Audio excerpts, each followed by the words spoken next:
The ACC just changed their scheduling model to a 3-5-5. Candace Cooper of Locked On ACC joins to tell us what that is all about, and then we try to apply it to the SWAC. It's kind of an experiment, but I am very excited to bring this to you.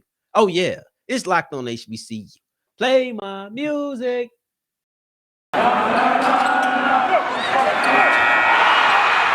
are Locked On HBCU, your daily podcast covering HBCU sports. Part of the Locked On Podcast Network, your team every day.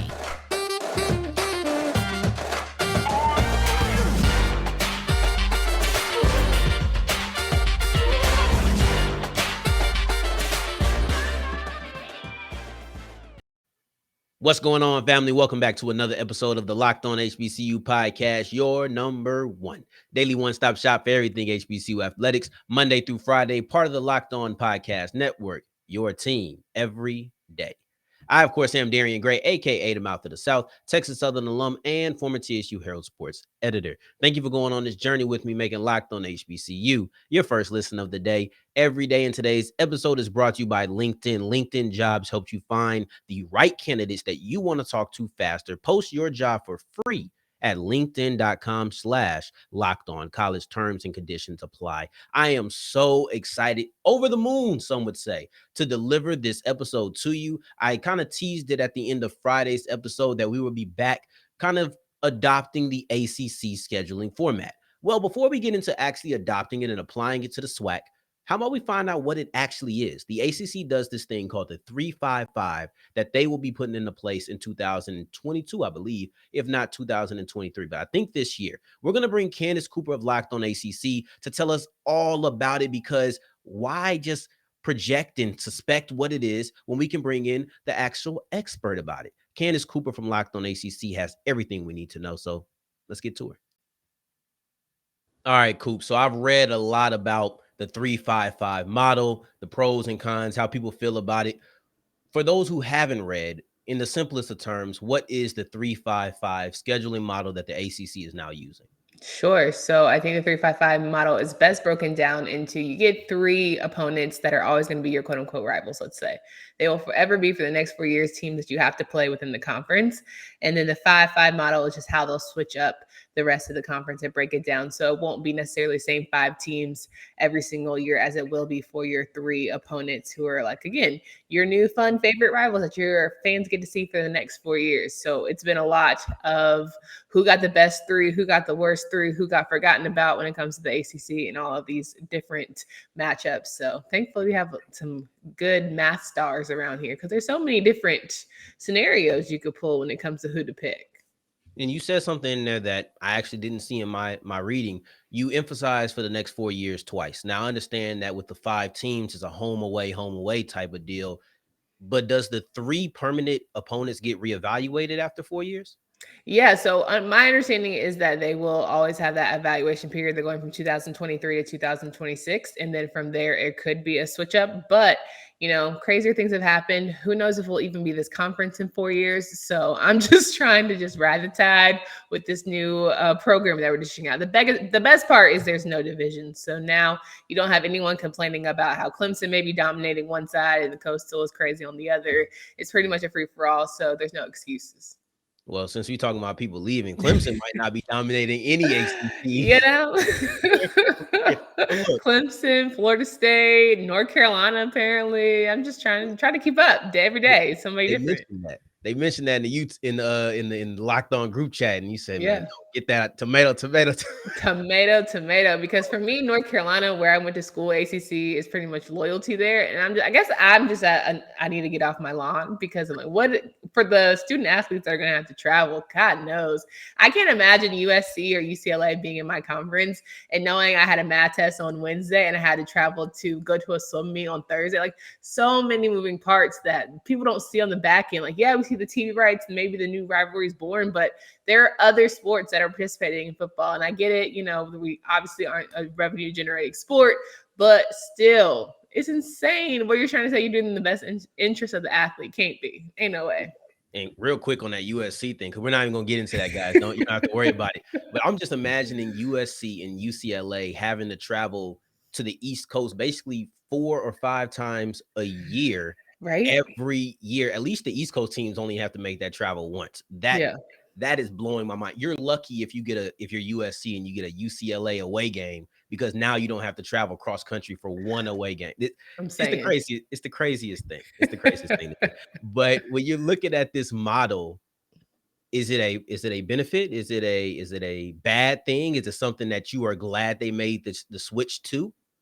Yeah, listen. Well, I think for right now, the ACC is just happy to, roll out something positive for the football squad. Because again, we don't know what this is going to look like in 4 years. And with with ACC's grant of rights and how they have everyone set up from a TV deal, I think it's best for all parties to have like your three staples and then have everybody else switch it up just a bit. But definitely from a regional perspective, I think the ACC got it right in a lot of ways, whether it be Miami playing, Florida State, or you have your North Carolinas playing your NC States and your Dukes of the world. So I think it's just all about really reviving some of these rivalries, but also starting some new traditions. You never know what could happen. Yeah, and when I look at the old way that they were scheduling, I don't know what was wrong with it, but I know that something was wrong, because I read that Miami didn't play Wake Forest in nearly 9 years. So what was the problem with this Yeah. scheduling, that you could have two teams in the same conference not play for nearly a decade?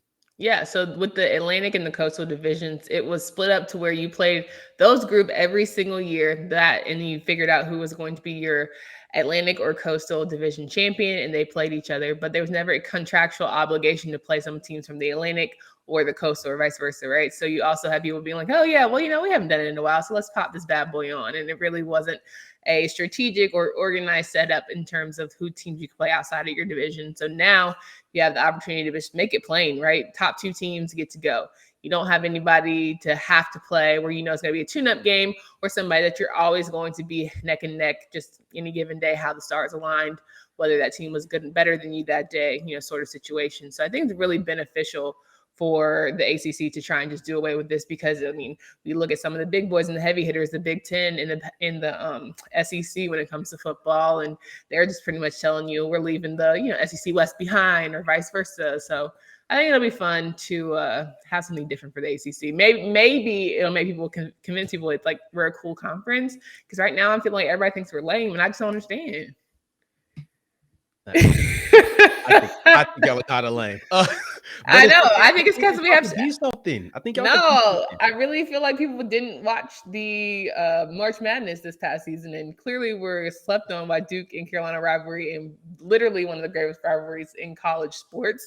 And so it's wild to me that nobody like bumps the ACC like that. Also, when you look at Clemson and Florida State and the national championships that we've had so far, I mean, come on, bro. Like, it's just it's disrespectful. I tell you what it is. It's the fact that I'm freaking blinders on looking at football, right? So I'm only looking at football, and it's just the fact that it feels like it's one team in the ACC, and then everybody else is they're just there for window dressing. It's just the one team that's good. That's what it seems like. That's what it seems like, for sure. That's what it seems like. I tell you to pay attention this season. I think everyone's going to have a pleasant surprise about how good teams. I mean, hell, Wake Forest literally went undefeated last year. Clemson had an off season, but NC State did just enough. So just wait. Kenny Pickett, Pitt. There's a lot of good things coming that way. So I'm just encouraging you. We'll revisit this. We are going to. You heard it first. If Candace Cooper says we need to watch ACC football this year, then you better have your TVs on. In addition, we're going to be watching our HBCUs, but we got to make sure we check them out as well. Now, a couple of more questions. When you're looking at this 3-5-5 model, obviously that works for 14 teams. If a team or two teams, a package deal, two teams leave, or two teams get added to the conference, does this model still work? Well, it's a great question. I wish I could give you the mathematics of like, yeah, we'll just be fine. We'll switch some out here and throw one in there. So I think all of this is written in sand at this point, while you had the ADs and all these facility people come together and make this great, chart for us and how it all be broken down. It may not hold true in 2024 because Clemson, Florida State, Miami might not be here, right? And if you don't get Notre Dame to come into the mix and try and throw themselves their hat in the ring, again, what are we doing this for? So, I'm riding the tide. I'm riding this current 3-5-5 model. I say it works right now. Don't ask me if it's going to work in 2024. I got you. Now, we're going to apply this to the SWAC in a second, but the SWAC is currently in divisions. So they have an East and a West. I know they have the Coastal and the Atlantic and the ACC. Does this model work with divisions, or does it have to be just one conference with no separations? I really think it's best to have no divisions and just have, your three that you do in rotation and your 5 and 5, or however your conference is broken down. Because I think ultimately having no divisions leaves room for anybody to have a shot going into the season. All right. Well, I want to tell you guys something about Candace before we leave. Candace, Oh, in addition to being a great host, right? oh my She is gosh. one of the most welcoming people. She was, I think, if not the only, one of the only to actually send me a message personally and say, welcome to the team, right? Not in the group chat or anything. And she's been here. Why y'all think she's on the show all the time, right? Like, come on, guys. Y'all know this by now. Coop Yeah. has been great. Go ahead and check her out on Locked On ACC. Where can they find you on social media? Yeah, it's all love. It's always a pleasure to be here. And of course, you guys know that Darian's so talented. And so it's just happy to see him doing his thing.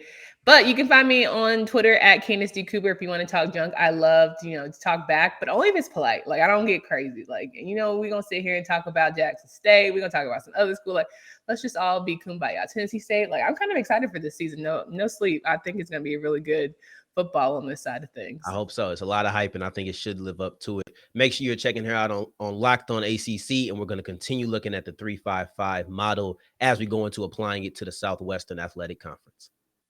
Before we apply what we've learned, let's talk about LinkedIn, because LinkedIn makes it easier to grow your team as a small business. Listen, I know people who have personally on both sides of these things. They have reached out and said, hey, I love what your company is doing. I think that I'll be a good fit because of this. And then also business people who have said those guys or those girls are the right fit for my organization. These are great tools because it helps you make direct contact to those who you need to talk to. Look, you add your job and then add the purple hashtag hiring frame to your LinkedIn profile to spread the word that you're hiring so your network can grow to the right people. And then you have simple tools like screening questions, making it easy to focus on the candidates with just the right skills and experience so you can quickly prioritize who you like to interview, who you like to hire. It's why small businesses rate LinkedIn jobs #1 in delivering quality hires versus leading competitors. Now, LinkedIn Jobs helps you find the candidates that you want to talk to faster than ever before. But did you know that every week, nearly 40 million job seekers, 40 million, seek and go on LinkedIn? Post your job for free at linkedin.com/lockedoncollege. That's linkedin.com/lockedoncollege to post your job for free. And remember, terms and conditions do apply. All right, so keep it rolling on today's episode of Locked On HBCU. Thank you for making us your first listen of the day. Every day I do appreciate it. And today's word of the day is team. That's TEEM. It means to be filled with something or to become full to overflowing. And we're going to be talking about if the SWAC can adopt the ACC's 3-5-5 method. We've just heard Candace Cooper come on here and tell us what she likes, why it's a good thing, why it's really a big boost over what the old format was. Not having Miami and Wake Forest play for nearly a decade while being in the same conference just seems crazy to me.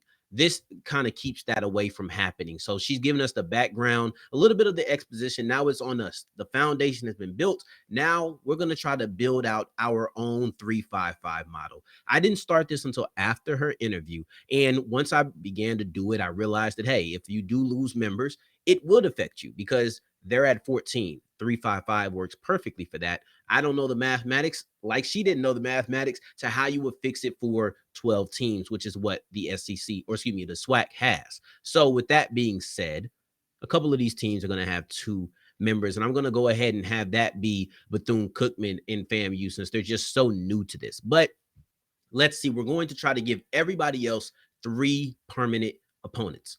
So if you have a third opponent in your family or Bethune-Cookman, please let us know in the comments. Man, this is going to be so much fun. I believe that as we do this, I want you to just say who your team is and who you would like your 3 permanent opponents to be. If you're in the comments, just do that or tweet me at South Exclusives, because I think that this could be something that we revisit later and say, hey, this is the fan-made 3-5-5. These are the things that I just think are very interesting. So this might not be the last time that we actually even touch on this. So some teams were easier than others. Some teams had natural in-state rivalries. Most teams did. There's 3 teams in Mississippi. So that makes it kind of easy. Like some of these teams, such as a Jackson State or a Southern, they were teamed with rivals. I had so many people that I could pick. In a way, for teams like Jackson State, Southern, I think maybe Grambling, but for sure Jackson State and Southern, it was more difficult on who was I going to leave out as opposed to who was I going to put on. But let's go ahead and jump straight into it. And let's start off with Jackson State. See, I had Alcorn. Gotta have that in-state rivalry. It is Jackson State and Alcorn. That is the Mississippi SWAC rivalry. So I wasn't going to not have those two go against each other. There's too much history there. And this isn't even about current teams. So when I look at teams like Jackson State, Alcorn, the history is there. If Deion Sanders left, if Fred McNair left, I still think that would be a situation. And I feel pretty confident. I think you would agree that that is a game that would still be big time. Now, here goes one that I think is a little bit controversial. I'm going with Jackson State and FAMU as permanent opponents. See, there is no Mississippi Valley State here. It's not where all the Mississippi teams are going to play each other every single year. And I might ruffle a feather or two with that one. And I'm okay with that. I'm going to tell you why, though. I have Jackson State and FAMU going because I think that, and I could be caught in a moment, but hey, whatever. These things are able to recycle every 4 years. So in 4 years, this doesn't seem like it's what it is in 2022. All right, go ahead and bring Mississippi Valley in. That's okay. But as of right now, I think that this has a chance to really build and butt into a big time rivalry. We talked about that on I think it might have been Monday, actually. It might have been a week ago. These days just they just keep going for me. But we talked about how they have the potential to be a rivalry. I'm going to go ahead and accelerate that potential and have them be permanent opponents and face every year. We're going to have the Orange Blossom Classic every single year. And with that being the case, that should create the rivalry and could, kind of get the juices flowing to where both sides really think that this is a rivalry. And then lastly, I'm going to go with Southern. I said Jackson State and Southern were two teams that had a lot of rivals, and I could have put multiple people in those 3 slots. I decided to put them against each other because, look, I have people who like family to me who would absolutely kill me if I did not put this in here. Listen, I got like one of my best friends, stepdad is a Southern fan, okay? And I got so much respect for him. I could not talk about the Southern Jackson State rivalry because I feel like I've heard it from him so much. And I know how these fan bases get. So I had to put that in there. 2 of the best bands in the SWAC, but forget the bands. Let's just talk about the fan against each other. Got to put that in there. So I hope that you're listening to that. And I hope that you are agreeing with that. Those are my 3 teams for Jackson State. I got Alcorn, Southern, and FAMU. Then for FAMU, obviously, I'm going to have Jackson State again. And then I can't not have Bethune-Cookman. All of these teams are going to have their in-state rival. Mississippi is the only team or only state that has 3. So if you're a fan of any other school, don't worry. I'm not going to do the controversial thing and take geography out, even though geography was not the driving force for a lot of these topics. It really wasn't. It was not the driving force for a lot of the decisions that I actually decided to make. But I don't want you to think that I'm going to leave your in-state rivalry out. So you're going to have your Magic City Classic. You're going to have your Bayou Classic. You're going to have your Labor Day Classics. You're going to have those games. So don't even concern. Your Florida Classic is still alive and well. So you're going to have Florida going against Bethune-Cookman, of course. Then when you get to Alabama A&M, you're going to have Alabama A&M going against Bama State. You're going to have Alabama A&M going against Alcorn, right? And then you're also going to have Alabama State going up against Mississippi Valley. So I thought that Mississippi Valley was an interesting school, and we'll get to them in a little bit, but I really did think they were kind of an interesting school, but I just decided to do that. And that was mostly geography based. I did want to go with that geography wise. Then you have Bama State. You're going to have Alabama A&M. You're going to have Prairie View, and then you're going to have UAPB. Now, the reason this is kind of a tough one is because I was going to originally have Mississippi Valley State and UAPB have 2 teams. So originally on my list, I have FAMU and I have Bethune-Cookman going against some of the Alabama schools, but I just decided that, you know what? FAMU, Bethune, they just got here. They don't really have much stock here. They don't really have much other than the Jackson State FAMU that really came together like that. There's not much here for these schools right now. Give them a couple of more years being in the SWAC. Maybe after this first rotation, after this first 4 years, you'll actually see a little bit of vitriol between some of these teams, and we'll have a better or a clearer picture of who should be the permanent rival for our Florida teams. I was going to go with the Alabama because it's basically right there, right? There's no schools in Georgia, so Alabama would have been the closest schools to them. But I just decided to give it to UAPB and Mississippi Valley State. And with that being said, Mississippi Valley State. So you're going with Alcorn, You're going to go with UAPB. And I'll touch on the UAPB thing in a minute when I get into them in the next segment. But then you're going to have Alcorn, University of Arkansas at Pine Bluff, and then you're also going to have Alabama A&M. So I decided to go, or excuse me, Alabama A&M. You're going to go Alabama A&M. And I just feel like that's a good geography. Mississippi Valley State has to face at least one of the Mississippi teams. And when you take Jackson State out of it, it gets a little bit more difficult. But I did feel as if having that difficult decision of who I was going to put Valley against, it was worth having Jackson State and FAMU and have that Orange Blossom Classic to continue going. If you don't like that, let me know in the comments. I really want to know who your school is and who your 3 permanent opponents will be in your mind. And then Bethune-Cookman, you're going to have Alabama, excuse me, you're going to have FAMU, and then you're also going to have Texas Southern, not Alabama A&M. I have to adjust some of my list on the fly because I forgot to write that down, that I was going to have Bethune-Cookman and FAMU only have 2. So we're going to go with FAMU for Bethune-Cookman and then also Texas Southern. And we'll talk about that a little bit because I just think that's a decent rivalry, even though it's kind of the farthest teams versus the farthest teams as far as Texas and Florida. But I still thought it was a good enough matchup to where that could be something. And remember that Bethune-Cookman really doesn't have another rival within this conference right now. Right now, they don't have another conference, but with these 3 permanents, or the 2 permanents in their case, you have the chance to at least make them have a rivalry or create a rivalry. Not all rivalries are natural. Some are man-made. Some are man-made, and guess what? Texas Southern versus Bethune-Cookman is a man-made rivalry, and that man is I, Darian Gray, a.k.a. the Mouth of the South. And we'll continue listing off our permanent opponents. Those were all the schools that were in the East Division. So now we'll go over to the West Division. You'll hear some of the matchups repeat, of course, but I will say them again just so you can count up and know who's facing who. So that's what you'll have looking forward to in the next segment. Before I get into that, I want to tell you about BetOnline because BetOnline is the best place for all of your wagering needs. Listen, if you want to talk about, we still don't know where Kevin Durant's going. All right. If you want to talk about the NBA future, who's going to be the MVP next year in the NBA or the NFL or the comeback player of the year in the NFL, I got my money down on either Jameis Winston or Michael Thomas. Likely Jameis Winston because he's the quarterback. And I'm a little bit biased. Go check out Locked On Saints. Ross Jackson is the truth, right? But you're going to have those odds, MVP odds. You're going to have Defensive Player of the Year odds, win totals, who's going to win the conference, who's going to win each division. There's so much already because this is a cycle. So as soon as you think it's over, yeah, it's done. But in the next couple of days, it's going to start right back again so you can predict on what's going to happen way in the future as opposed to what's going to happen the next weekend. There's so many things to do on here, including your esports, your favorite Vegas casino games. They are absolutely loaded. You want to talk about teamed? These things are, or excuse me, BetOnline is teamed with options to wager on. That's why I consider them the fastest and the easiest and all around the best place to wager everything you could possibly need. BetOnline, where the game starts. All right, wrapping up today's episode of Locked On HBCU. We've talked about the East.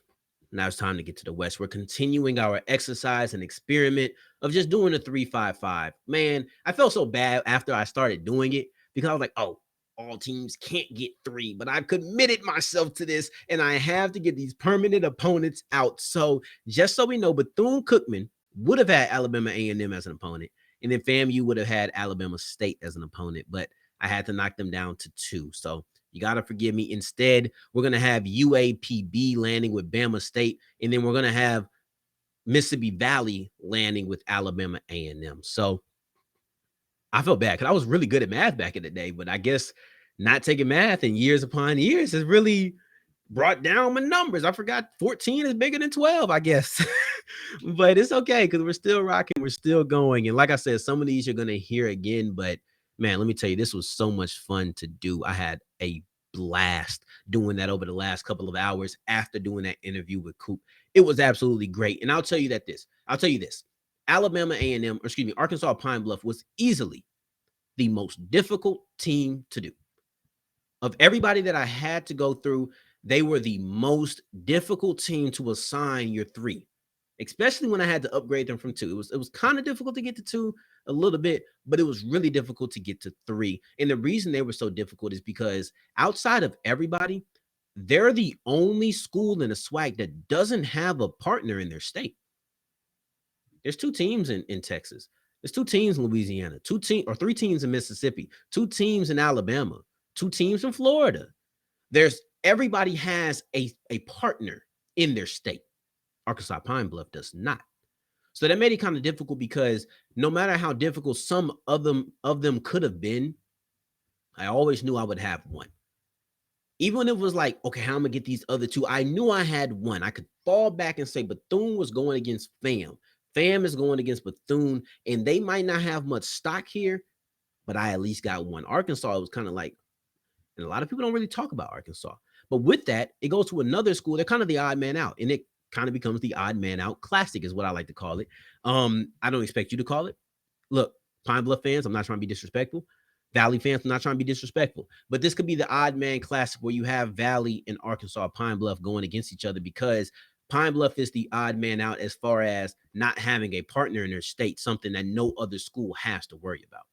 But then you look at Valley, and Valley is the school that's kind of the odd man out within Mississippi. And if all schools are on an equal playing field in the state of Mississippi, Valley is kind of playing the third. It's kind of like in the pros where if the Jets, Giants, and the Bills are on the same playing field, which they have been for the majority of my life, at least, right?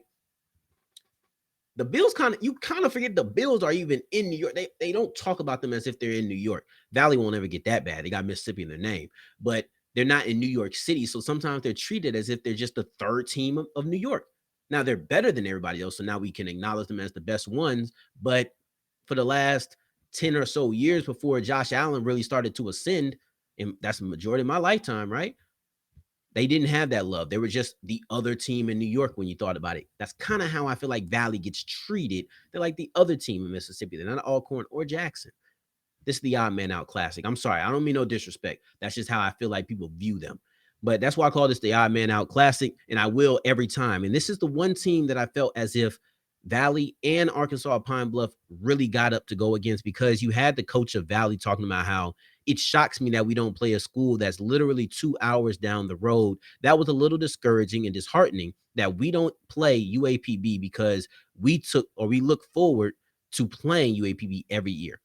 That's all I need. We look forward to playing them every year. Put them in. They are your permanent opponent. You ain't even got to worry about that again, Dancy. Now while I'm at the helm, I'm going to make sure that she's taken care of, right? But then for UAPB, I've noticed a lot of them, they don't like Grambling. Now, Grambling's kind of dismissive. Grambling is kind of like, this is not a rivalry. What are you talking about? But from the UAPB side, it seems like, no, we don't like you. we don't really rock with you. Let's just keep it like that. And Grambling's like, no, it's not right. But it's one way. It could be one way. Or maybe Grambling's just doing that whole we don't really care dismissive thing as an act, but really they have their eyes on it. But I've seen some UAPB fans, and I think I even seen a player or two say they really get up for that Grambling game. So that's why we're putting Grambling here, in addition to having that Bama State connection right there. Then let's move forward. Let's go into Grambling since we're talking about them, and let's go Grambling. Obviously, in my opinion, the biggest yearly game in HBCU football. Now, I didn't say SWAC, I didn't say MEAC, I didn't say Division I HBCUs. I said in all HBCUs, the biggest game to me, and I talked about this a couple of episodes ago, it is Southern versus Grambling, the Bayou Classic in New Orleans on NBC, Thanksgiving weekend. That is the biggest game to me. It's how I was raised, is what my frame of reference tells me. That is the biggest HBCU game. I get to see it on a yearly basis on national television. I have to have this here. There was no debate about it, right? We're going to have that. Then, of course, I just said you're going to have the UAPB game. But in addition to that, you're going to have Prairie View. We'll make sure that we're going to have some games at the State Fair Classic. We're going to have some games in the State Fair. I'm going to make sure that both of my Texas teams are able to play in the State Fair against their Louisiana teams. Period. We're going to have Texas versus Louisiana 2 times in the State Fair every single year. That's not going to change, not at least for the next 4 years. And that kind of leads me right into Texas Southern. But with Texas Southern, you're going to go with Prairie View because Labor Day Classic is there. But you're going to have to face Southern. We're going to have that game in Arlington. I think it was at least in Arlington, I believe, last year. I don't know if they're playing at the State Fair anymore, but they used to. Listen, Texas Southern has a strong Dallas population student base. They do. It is strong there. And I understand that a lot of Southern fans don't really like it because they feel like they take up so much of the seating. TSU isn't all the way invested in it. I get it. But when you see the other two I have for you, I think you'll be okay. But right now, I got to make sure that I have that neutral site game. And whether it's Arlington, whether it's at the State Fair, it doesn't matter. I have to make sure that I have that. So I'm going to make sure that the Dallas fans from Prairie View and the Dallas fans from Texas Southern are able to come home at least once a year to play their games. It's too many of them there for me not to do that. It's too many. So I have to at least appeal to everybody. But let's get into Southern. Now, I'm sorry about the Texas Southern thing. If you're upset about that, it is what it is. I know if there was one Texas team you would have wanted to play, it probably was Prairie View, but that's just not how the cookie crumbles. Maybe sometime in the future. But who you do have for the rest of them is Jackson State. So that Boombox Classic, you're going to have that. That's going to be great, right? I told y'all my family is going to kill me if I do not allow that to happen. So we're going to have that game right there. And I think it's a great one between two great fan bases that really spit venom at each other. And I can't wait. I want to go to that game. I got to make sure that at some point in the next couple of years, I make my way to a Southern Jackson State game because that's just too much fun. And then, of course, you got Grambling. We've already went through all three of their teams. Not much to really talk about there. We know it's going to be the Bayou Classic. We're going to have Jackson State versus Southern, and then we're going to have the game in the State Fair. So we're going to go with that. And I think if there was an honorable mention for them, because like I said, it was so many teams that it could have been, I think that we probably would have had like an Alabama A&M who could have came in, either Alabama A&M or Alabama State. I think that would have been a really good third member for Southern. But as of right now, maybe in 4 years, if that just doesn't kick off and the Arlington game just doesn't work with Texas Southern going forward, then maybe we'll just scrap that and pick it in for something or pick it up for something else. But as right now, that's what we're looking at. So we have Prairie View done. We have Southern done. We have Grambling done. We have Texas Southern done. And we also have UAPB. And that leaves us with Alcorn. And Alcorn is going to have every game in Mississippi. So they'll have the chance to say we are the Mississippi champs every single year because they're going to play Jackson State. They're going to play Mississippi Valley. You don't have to worry about that. So if you're an Alcorn fan, if you like Alcorn and you like saying that we run the state, I got you. You'll be okay. You can say, hey, we knocked off Jackson State. We knocked off Mississippi Valley. The other two teams at best can say that they knocked off you, but they can't say they knocked off each other every year. So remember, it's not that you're not playing these schools if I don't have you on a permanent list. It's just the fact that you're not playing them every single year. You'll alternate. So if you don't like who I didn't put in here, you'll still play them every other year. But let me know in the comments below if you don't. And then, of course, you're going to have Alabama A&M wrapping up their triumvirate of teams that you're going to be facing on a every year basis. This is something that I had so much fun doing. I hope that you guys enjoyed listening to it. If you did, please let me know in the comments if you enjoyed this, if this is something that, hey, I don't know if we want to do this again. We like the schedule, but this is just kind of experiment. It's off season, things that could happen anew. And if we have 14 teams, I'm not going to do an expanded SWAC and then create it because that's just too much makeshift. I don't want to put another 2 teams in here and then make them have to go against whatever. I like just going with what teams are actually here right now. But let me know what you would have fixed. If you like the list, I hope you did. And then let me know if you want to see more of this. I might do the SWAC. The SEC has thrown out some schools or some scheduling formats out there. So I don't know. I don't know what we'll do. We might just make our own schedule, but I had a lot of fun doing this. So this is something I'm interested in maybe replicating in another form. Let me know what you think and continue making us your first listen of the day every single day for your second listen of the day. Make sure you're checking out the conference shows like Locked On ACC with Candace Cooper. Much love and much round of applause should be given to her for coming on here. She always comes, never questions, just say, yeah, I'm doing it. Come on. And then we knock it out. So I always appreciate her. Make sure you're checking out her on Locked On ACC. And in the meantime, in between time, if you're looking for me, you can find me on Twitter at South Exclusives. Until the next time that we hear each other, family, take care, stay blessed. Peace.